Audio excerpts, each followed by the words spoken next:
Svadi, mesdames, messieurs, merci de nous rejoindre pour cette édition en français de la télévision nationale Lao. Commençons tout de suite par la déclaration du gouverneur de la banque concernant la raison des taux de change défavorables et de l'inflation élevée au Laos.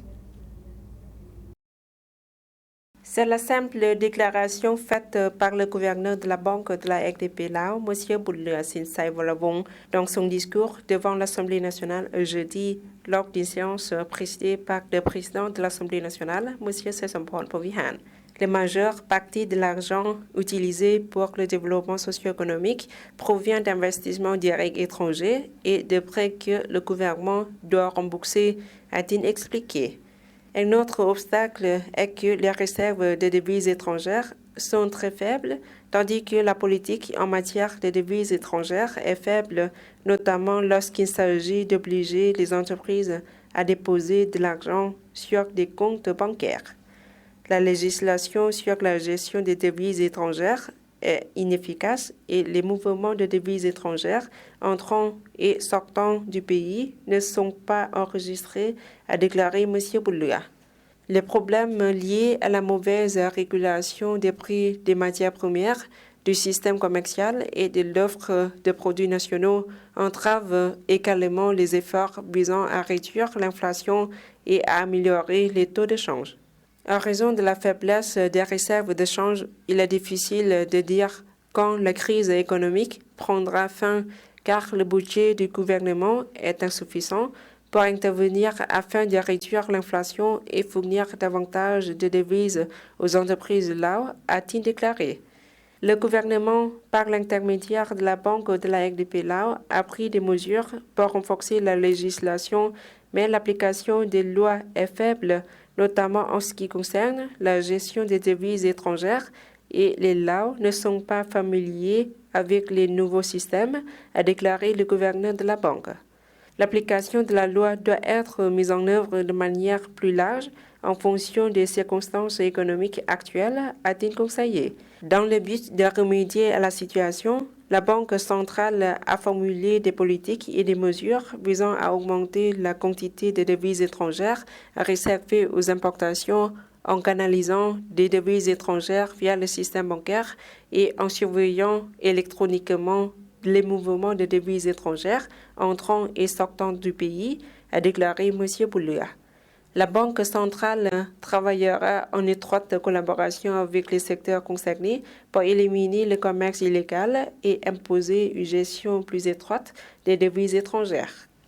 Le gouvernement a appelé tous les importateurs et exportateurs à enregistrer leurs opérations afin que leurs transactions financières puissent être suivies via le système bancaire. Le gouvernement visera également à collecter davantage de revenus provenant des projets de développement à grande échelle et à investissement étranger, ainsi qu'à améliorer le système d'échange pour les touristes.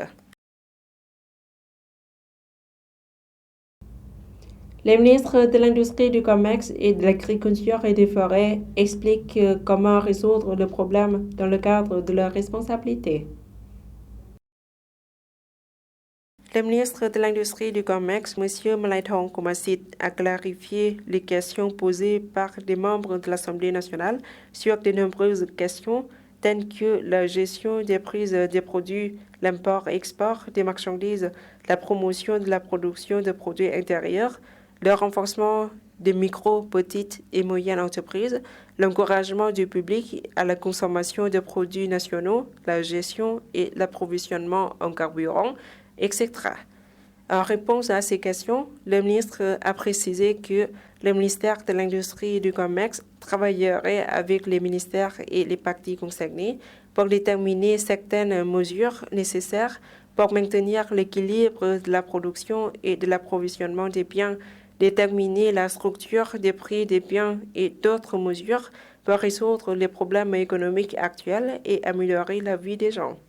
Le ministre de l'Agriculture et des Forêts, M. Phet Phongphiphak, a également répondu aux questions posées par les parlementaires sur la production intérieure des produits agricoles pour remplacer les importations et la production des produits agricoles destinés à l'exportation, ainsi que la proposition de politique visant à améliorer la qualité de l'agriculture propre destinée à l'exportation, à promouvoir l'élevage, à exploiter le potentiel de l'agriculture pour la consommation suffisante dans le pays et pour l'exportation. Du 1er au 3 novembre, la délégation de l'Organisation nationale d'audit de l'État de la République démocratique populaire Laos, menée par son président, M. Viengthavisorn Thepachand, a participé au 7e sommet de l'Institution supérieure d'audit des pays de l'Asie du Sud-Est, ASEAN, à Manille, aux Philippines. Ont participé à la réunion des représentants de haut niveau de 10 institutions supérieures d'audit membres de l'ASEAN-SAI. Le sommet de l'ASEAN-SAI est une réunion qui a été organisée tous les 2 ans. Au cours de cette réunion, les participants ont discuté et convenu d'approuver diverses questions importantes pour renforcer les activités de l'institution. La réunion a approuvé les rapports d'étape des comités et du secrétariat de l'ASEAN-SAI, la 4e révision des règles et procédures de l'ASEAN-SAI, écouté une présentation sur la collaboration en matière de recherche indépendante de l'Institution supérieure de contrôle des États membres de l'ASEAN, l'utilisation d'outils de prévision pour un avenir approprié par l'Institution supérieure de contrôle de Thaïlande.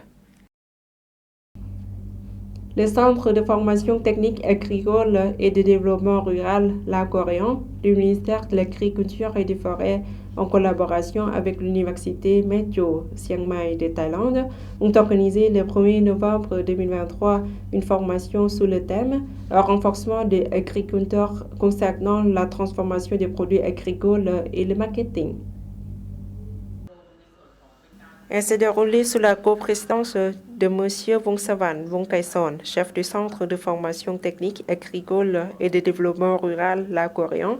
de Mme Lapasson Kongkana Jaru Anand, vice-doyen de la faculté d'économie de l'Université Metro Chiang Mai de Thaïlande. Les agriculteurs participants font partie du groupe possible pour l'expérimentation. Il s'agit des groupes de plantation de bananes et de la coopérative du village de Ban Cheng, district de Tulokkom province de Vientiane, et le groupe de plantation de champignons du village de Huana, arrondissement de Sethani. Le comité de coordination de haut niveau a tenu la 6e réunion pour discuter de l'avancement du projet visant à améliorer la capacité de gestion et les travaux de restauration des ponts en RDP Lao. La réunion s'est tenue le 1er novembre 2023 à Vientiane sous la coprésidence de M. Lita Khatigna, chef du département des ponts et chaussées, du ministère des Travaux publics et des Transports, de M. Koyanaki, chef adjoint du département de gestion de base des projets de bureau de JICA du Japon, de représentants des services de travaux publics et des transports des provinces de Vientiane, Savannakhet et Champasak. Au cours de la réunion, les participants ont entendu des rapports sur l'avancement des projets comme le suivi des travaux de ponts à travers le pays et l'amélioration du système des ponts et chaussées, le début des travaux de suivi sur la réparation du pont à Paksé, le travail de planification du développement du personnel du département des ponts et chaussées.